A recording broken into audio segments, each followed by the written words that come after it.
Hi, I'm Laurence Parker-Brown. Welcome to the Inside Network.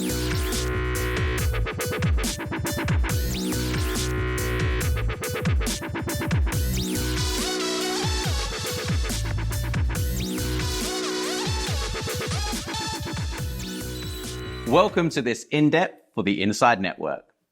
Joining us today to explore investing in Australia's clean energy transition, we're delighted to welcome Ludovic Theau, the Chief Investment Officer at Australian Ethical, and Alex Ramsey, Investment Director at INDepth. So let's explore the context and the history, Ludo, of this investment theme. What's the backstory that you can share? Well, Laurence, lovely to be with you today. So I've been living the renewable energy story of the last 10 years plus. And I do remember that about, 6-7 years ago, you couldn't talk about the energy transition and you couldn't talk about the climate transition. I also remember that around 2017, 2018, it was very hard to actually meet with investors and super funds just to talk about these topics. There was no interest. So what we have seen basically, from 2017 to about 2021, 2022 is basically the emergence of the renewable energy sector in Australia. And we have seen basically a number of projects, typically solar project, wind project, and storage basically coming to fruition. We are also seeing an expanding of, the scale of this project. So we used to do 6-7 years ago, very small project, typically in the 5 to 10 megawatt, in terms of capacity. And now we are looking at, multiple of hundreds of megawatt and sometimes even, reaching the gigawatt category. So I think that has been very positive. What we have seen over the last couple of years is probably a consolidation in the industry. So what we have seen is basically some strategic investors and experienced, basically financial investors deciding to crystallize their profits and sometimes, realizing, quite a lot of value. But at the same time, we have seen, a few investors basically also struggling with some of their investments. So I think where we are today is that we are coming at the end of this consolidation phase. I think there is some level of global momentum around this, the energy transition that has been reflected around, the series of COP. We've got the next one, COP29 in Azerbaijan at the end of this year. So I think there is strong global momentum. In Australia, we've got a government which is supportive. We've got a target which is having an energy grid which is 82% powered by renewable energy by 2030. So I think I would say it's probably a good time to feel positive.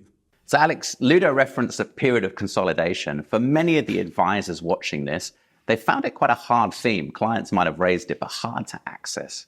Is that fair? And why might have that been the case historically?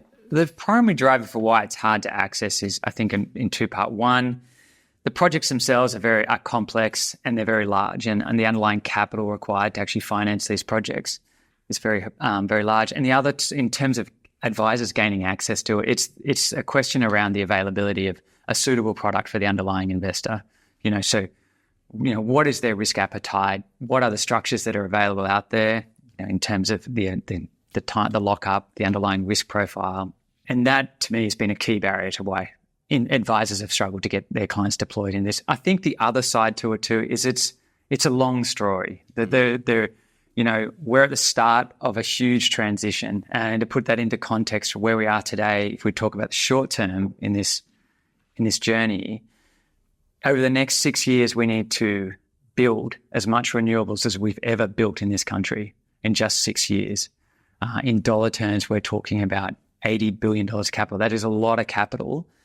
However, that capital brings with it huge opportunity, but it'll also, as with any form of technological change, brings a lot of risk with it. And so it's having a skill and capability to deploy capital in the sector, I think, is most important. And I think advisors trying to find that capability has been a challenge today. So it's been challenging. Alex, as a solution, what is infrastructure debt? And why is it investable? So infrastructure debt is a more specialized form of basic project finance. So what we are doing is lending money to special purpose vehicles that own, and operate renewable assets. So wind, solar, storage is where that builds out as well, and pumped hydro and those sorts of assets. Infrastructure debt is the sizing of the debt is set up to be completely serviced inside the cash flows of the project itself. So I'm not financing a broader corporate strategy of, say, a big conglomerate. I'm just financing the underlying asset or project. And so the general typical nature of those assets is a very large upfront capital expenditure and very low operating costs over its life. And so it needs a lot of capital up front, needs debt, but has a fantastic capacity to service that debt through time, through the underlying cash flows. So Ludo, you've got a rich history in this space. What's this new investment solution, the Australian Ethical Infrastructure Debt Fund? So Laurence, I'm very excited about the Australian Ethical Infrastructure Debt Fund.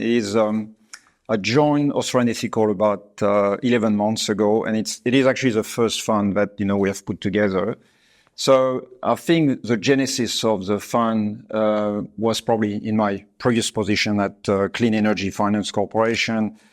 We had this very early stage thinking about 6, 7, 8 years ago. We wanted to find the right partners in the market to really push the theme of the climate transition and do more basically around private debt.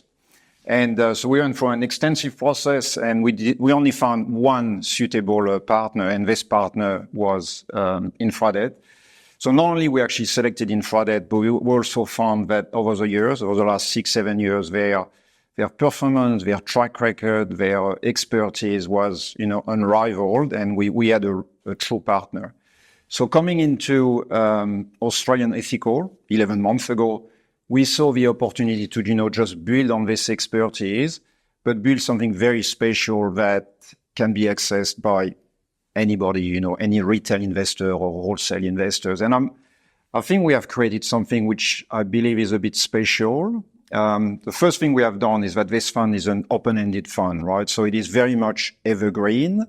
So the concept is that, we take a very long-term view on the opportunity. So we are looking at the next 6 years, leading to 2030, but we are also looking at 2050. And we really think that this fund can really support and assist, the Australian climate transition. From a risk perspective, we think that because the fund sits in the infrastructure debt class, the risk profile of the fund is extremely strong. In fact, stronger than what I would call a traditional private debt product. So very strong risk profile. And then, of course, from a return perspective, we benefit from a relatively high interest rate environment. And as a consequence, the fund currently is able to offer, a 6 to 7% yield. Final thing, which is also critical, is that from a liquidity perspective, we have made sure that we offer some level of liquidity every quarter to our investors. Sounds like some quite attractive qualities. What role do you see it playing in a portfolio? What sort of connotations can it add for the average advisor? Couple of comments. The first one is that I think we have to get involved in the climate transition. I don't think you can sit out. It is such probably the major trend of the current times. We have to be involved. We know that there will be basically losers and winners, so we have to be involved, right? So I think that in the context of a portfolio construction, we have to think about this issue. Number one, it's absolutely critical. Second point is that we are aware that there are a number of substantial issues, right, affecting the world today. So you can look at geopolitical tensions. In a listed equities context, you can think of, fairly high valuations, so there's quite a bit of uncertainty. So I think in this environment, thinking about risk diversification, which is definitely what this fund is offering, and also thinking at probably strengthening the defensive element of your portfolio is absolutely critical. And I think this is what this fund does. It gives you good return, but also a very, very strong risk profile. So I do think it is a good complement to a fairly diverse portfolio. We're looking to see new projects, both designed and initiated. What are some of the recent developments that are supportive? I mentioned before that I think hopefully we're coming at the end of this phase of consolidation. And I'm expecting that, we will see basically increased momentum in the sector, in the climate transition sector over the next 6 years. So I do think that the focus has to be, again, around what I would call bread and butter. And by bread and butter, I mean wind and solar and storage. And InfraDebt has got exceptional expertise around developing this type of projects. I think we need to look at potentially the whole theme around technology and innovations. So by innovation, I mean, of course, technical innovation, like for instance, new solar and battery combinations or new battery technologies. But I'm also looking at, financial innovation and commercial innovation, and definitely something that I think with InfraTech we can bring. And the final thing, which is probably more a hope, is I think also that Australia can focus more around the whole climate tech / venture capital play. I think we need to do more because it drives our market leadership and our thought leadership. Alex, perhaps you can give us a case study, some of the interesting projects that this is helping to finance. Yeah, so I've got two examples I can think of. Maybe one of the more innovative or newer types of projects that's come into the market is Genex, is the listed renewables company on the ASX. Genex has recently designed and constructed a 50 megawatt, 100 megawatt hour battery called the Bouldercombe BESS battery energy storage system, located just about 20 kilometres south of Rockhampton. The project is really unique. It's a combination of the skill of Genex, and also underpinning that is also Tesla, who is the manufacturer of the equipment and the supplier. But they're also Tesla's remaining engaged with the project and managing the dispatch of the energy. This project has, it's only had 2 months of operation, but it's been spectacularly successful, providing critical grid services to the Queensland grid. I mean, it's been a hot but also humid summer, and then there's underlying issues in relation to some of we'll call them legacy generators in the market. What the battery has been able to do is provide critical grid support services, and it's been fantastic to see it be built so quickly and commissioned quickly, and then be out there in the market actually doing what it's supposed to do. The other project I got to is a bit more unique, and certainly unique to our fund, and that's the Arc Energy Northern Territory solar portfolio. This is 5 projects located across the Northern Territory. 3 are in remote communities, and 1, it's not particularly large by New South Wales or Queensland grid standards, but it's the largest solar farm in the Alice Springs grid, and that's the Uterne solar farm. And then finally, the 5th project is a ground-mounted solar and rooftop solar-mounted systems that sit in and around the Voyagers Resort at Uluru. And each of these projects, they provide different forms of services, but they're very unique. And what they do is they offset the need for use of, in the case of Alice Springs, the use of gas to provide energy for the local community.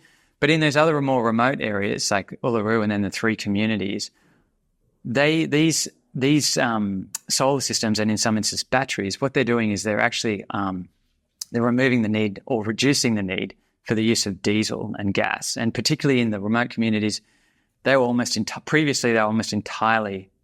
entirely serviced by diesel generators. So it's both expensive and obviously polluting. The solar systems that have gone in there with batteries in support supply, in some instances, up to 80% of the load in those communities. There's other aspects of it that, supporting in respect of capacity development community as well. But they're a fantastic example of what you can do on a small scale. So those 5 projects are really interesting. But I think what I'd like to do is just also highlight that that's just 2 loans or 6 projects within the portfolio. There's a broader 24 projects within the portfolio that investors can gain access to from today. And, they're located all across the country. They're different by their technology, by geography, by the counterparties that are supporting them. And I think one thing that investors will note is there's incredible transparency. You can look right through from the dollar you invest into where that capital is flowing through to. And if your investors are that interested, they can certainly construct a very interesting tour around Australia, and you would literally visit almost all parts, although we are hunting for a project in Tasmania at the moment. I hope you can add to that. And thank you so much for the insights, the transparency, and the knowledge that you've shared with our advisors. Thank you. Thank you, Laurence.